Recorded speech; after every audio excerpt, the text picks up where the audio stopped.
If you've got a 401k, an IRA, or a pension plan, I've got some really bad news for you. The IRS wants you to think that these so-called qualified plans are the best way to save money for retirement. They induce you to max out your plans by giving you tax breaks right now and allowing your money to grow tax-free over the years. Sounds pretty good, right?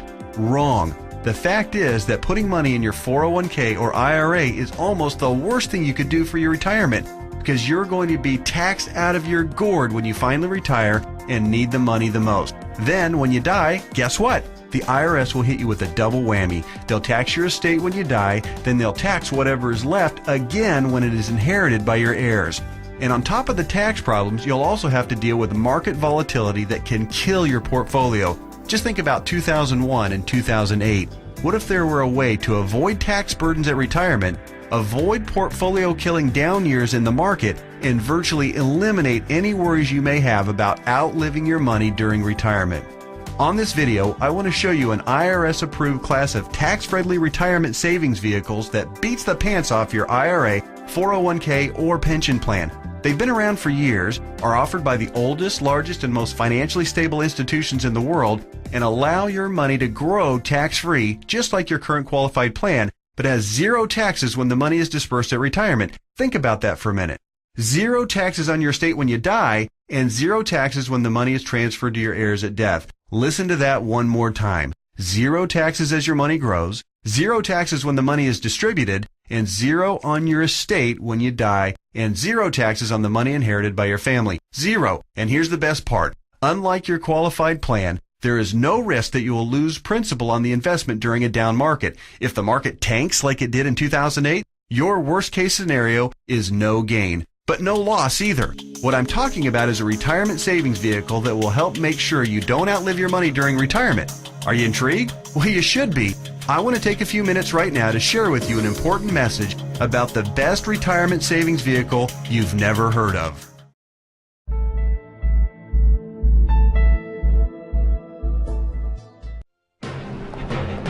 Tonight on Frontline, America's retirement crisis. It's tough to really worry about retirement right now. I guess plan B would be to keep working. My retirement plan is fingers crossed and pray, basically. Even if you have a 401k or IRA, will you have the money you need to retire? If you make $100,000 a year, you need $1.5 million to be okay. A lot of 401k programs are lousy. You put up 100% of the capital, you take 100% of the risk, and you get 30% of the return. Correspondent Martin Smith investigates. Make it simple. That's a question that can only be answered on what your risk appetite is. If you don't want making it simple. Well, I wish it was simpler. If you want to gamble with your retirement money, be my guest. Tonight on Frontline, the retirement gamble. The 401k is one of the only products that Americans buy that they don't know the price of it. It's also one of the products that Americans buy that they don't even know its quality. It's one of the products that Americans buy that they don't know its danger. And it's because the industry, the mutual fund industry, have been able to protect themselves against regulation that would expose the danger and price of their products. The effects of the current economic crisis have touched everyone. Even if you still have a good job and a paid-up mortgage, chances are your monthly 401k statement will remind you that you've lost a good chunk of your savings. Trillions of dollars have evaporated from those accounts that have become the prime source of retirement funds for a majority of American workers, affecting their psyche and their future. If you're still young enough, there's time to rebuild and recover. But if you're in your 50s or 60s or beyond, the consequences can be dire. And it's drawing attention to the shortcomings of a retirement system that's jeopardized the financial security of tens of millions of people. The fact is that the typical 401k investor is a financial novice. They don't know a stock from a bond. And we give them a list of 20 or 30 mutual funds with really, really powerful names. You know, they sound like, gee, that's where I want to have my money. What are generally the quality of the mutual funds and 401k plans? Mediocre.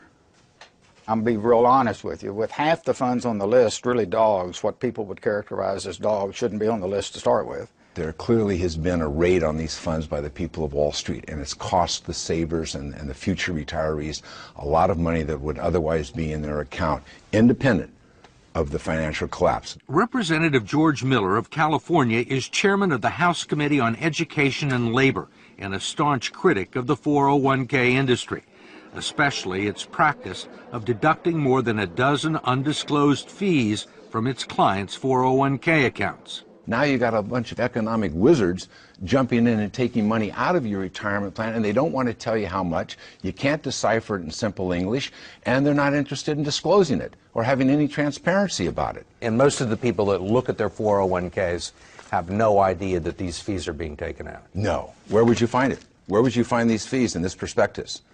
You can look on any page you want, and when you're all done reading it, and you will find some of the fees and the commissions here, but you won't find them all, and I bet you won't find half of them. There are legal fees, trustee fees, transactional fees, stewardship fees, bookkeeping fees, finder's fees, and the list goes on and on. Miller's committee has heard testimony that they can eat up half the income in some 401k plans over a 30-year span, but he has not been able to stop it.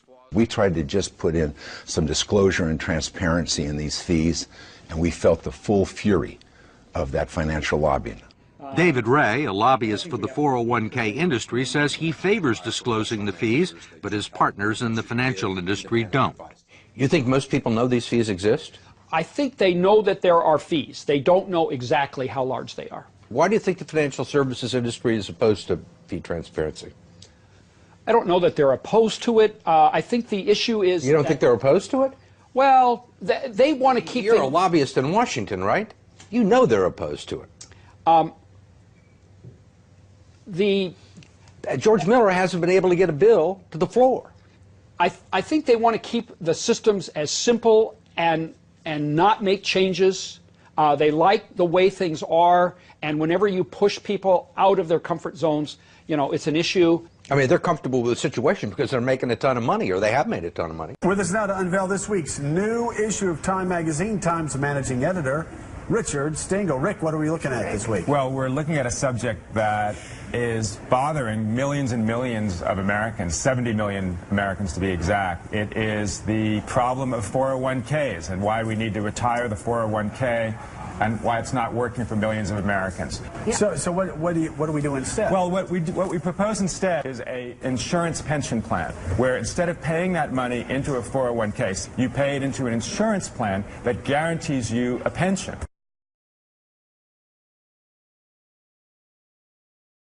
Well, what we propose instead is a insurance pension plan, where instead of paying that money into a 401k, you pay it into an insurance plan that guarantees you a pension. And that seems fair. I mean, the problem with the people who have lost all their money in their 401ks is 401k, isn't it supposed to be what you have when you retire? Why would you put money, 6% of your salary, into something that is a risk? Well, it's a risk, and then it's also something where you deplete it. I mean, it's basically a bunch of cash that you have when you retire, and you're supposed to take out 4 or 5% a year. I mean, and everyone depends on how you. That's the smart thing to do.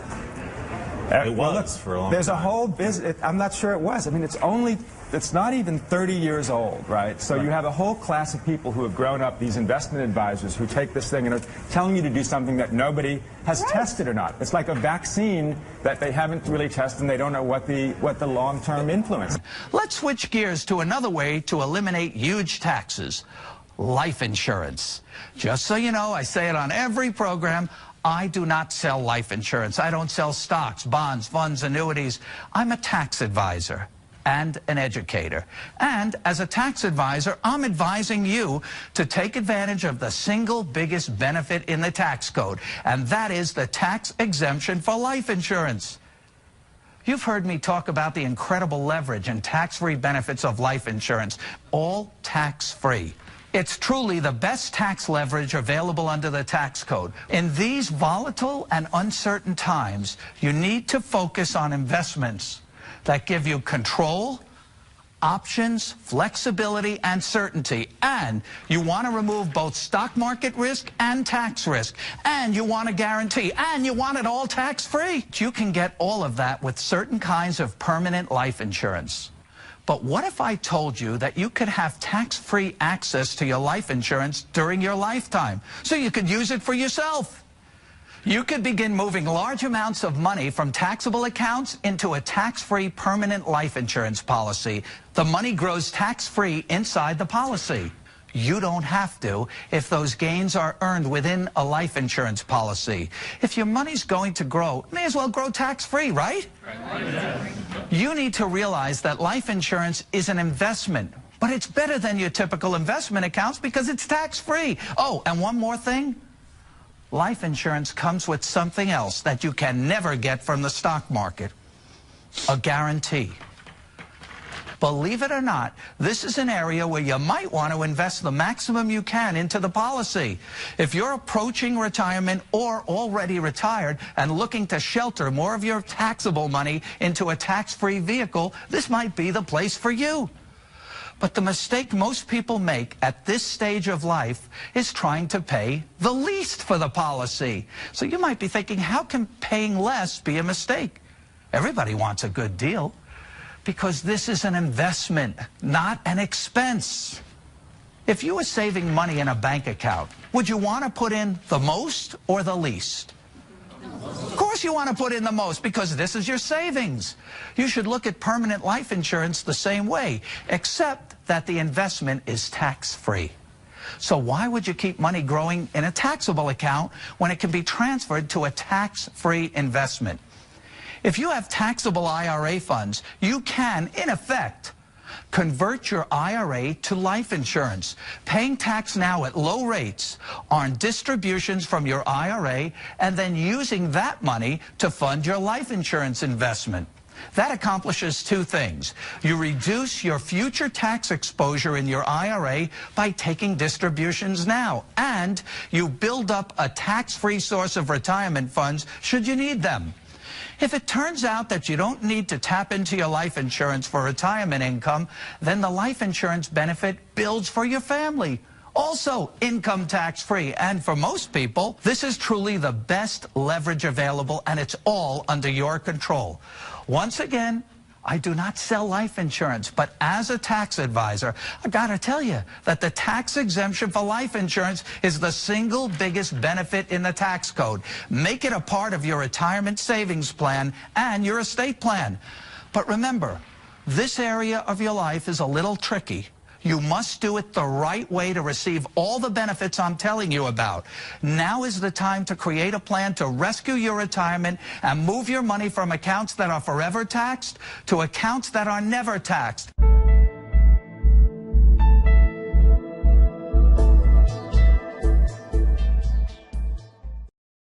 Now, many of you work for corporations, some work for nonprofits, some work for regular corporations. If you have a 401k or a 403b that matches your contribution, you put in $1, they give you 50 cents. You should absolutely, I don't care if you have credit card debt, I don't care if you don't have an emergency fund, you cannot pass up free money. If you put in $1, they give you 50 cents, that's a 50% return on your money. You have got to take advantage of it. But every corporation only matches up to a specific percentage of your base pay, and usually that's 6%. After you reach the match of the employer, stop contributing to your 401k. Then do a Roth IRA. After you reach the match of the employer, stop contributing to your 401k. Then do a Roth IRA. Got that?